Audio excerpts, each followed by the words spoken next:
My friend, it is so good to see you again. How are you? How are you? I'm doing very well. How are you?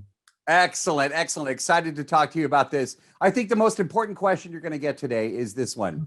How did you get your eyes to look the way that they did when they looked like a cat? Well, there were some contacts involved, and it was at times a little bit uncomfortable. It has to be said. And then I think they added a little bit of CGI there as well. So it was a combination. I've always wanted to ask that question when somebody has that effect. And I said, well, I've known him for a couple of years. So you know what? Yeah. Several years, actually. So I said, I think I'll go ahead and do that. Fans of the story are going to recognize the film, the David Bowie film from so many years ago. Did you go back and rewatch it? Did you go back and study that film for this series? Yeah. Oh, yeah, for sure. I saw the film the first time years and years ago. And, I just loved what I really remembered about it then before I saw it again recently, before we started shooting this, was that I just always found it so iconic what David Bowie did. I remember just as a kid not being able to, rip my eyes away from him, and then realizing later on it was a really early sort of screen performance of David Bowie's, but his persona already was obviously very established. But to be able to perform that character in that way was really rich, really beautiful, very beautiful performance, I think, and set the tone in a way for Antheans. And so this story taking place sort of 45 years later, with some of the same characters, and Bill Nye playing Thomas Jerome Newton, David Bowie's part, and me, Faraday, coming from the same planet, so having come of sort of the same kind of base sort of tones in his kind of identity and his way of looking at the world, as David Bowie so brilliantly kind of set in motion. I got to meet David in New York years ago when I was working in radio, and he just a genuine, down-to-earth man. So yeah, I completely agree with everything you said. How does a role like this challenge you as an actor? I always love and I've been lucky enough to talk with you again, as I mentioned earlier, the different projects that you've been a part of, and I noticed that you're very selective about the roles that you take. And I've never asked you this question, so I'm going to ask you on this particular role. How does this challenge you as an actor?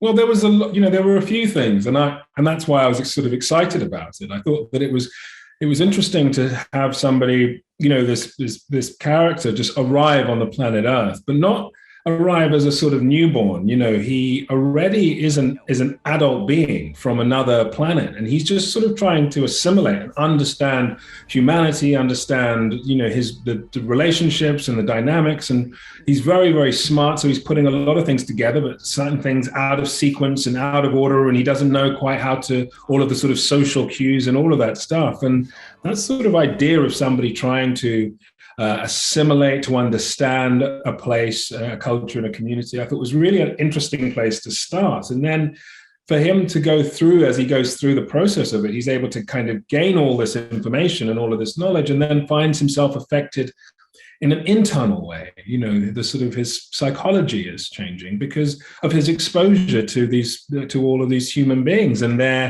the problems that humanity has, and also the kind of wonderful things that humanity does, and these feelings and emotions and kind of these loves. He's introduced to this family and spends a lot of time with this family, and so connects to these very human ideas about family connection and family love in these beautiful ways, and it changes him as an Anthean.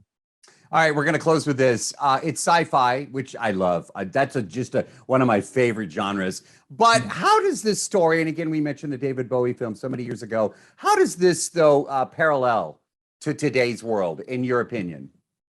I feel like there's so many things that it sort of talks about. I feel like the idea of migration is so important in our world, and so Faraday coming into this kind of concept, of what is migration, what do people bring to a place? We talk often about what people want from a place, often, far too much in my opinion, but do we talk enough about what people bring and what those connections are, what people bring culturally and their social aspects and all of this, and I think Faraday is offering the planet this huge amount, and their interactions are quite complex. His interactions with the people of Earth are quite complex.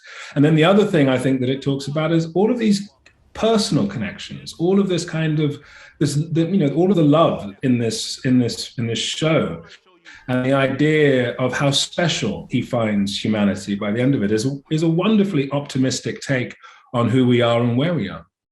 And I think that's something that we need after what we've been through the last couple of years. Amen to everything you just said. My friend, always a treat to see you. I'm just so excited to see you again. You've got some big stuff coming up, Carl Mordo. I'll just say that. And I am so excited about that as well, my man. Great. Yeah, me too. All right, buddy. Take care. Yeah, I know you're tight-lipped. I get it. I'll see you then. Take care. Bye-bye. Yeah, bye now. I brought you here to finish what I started. This is how we all survive.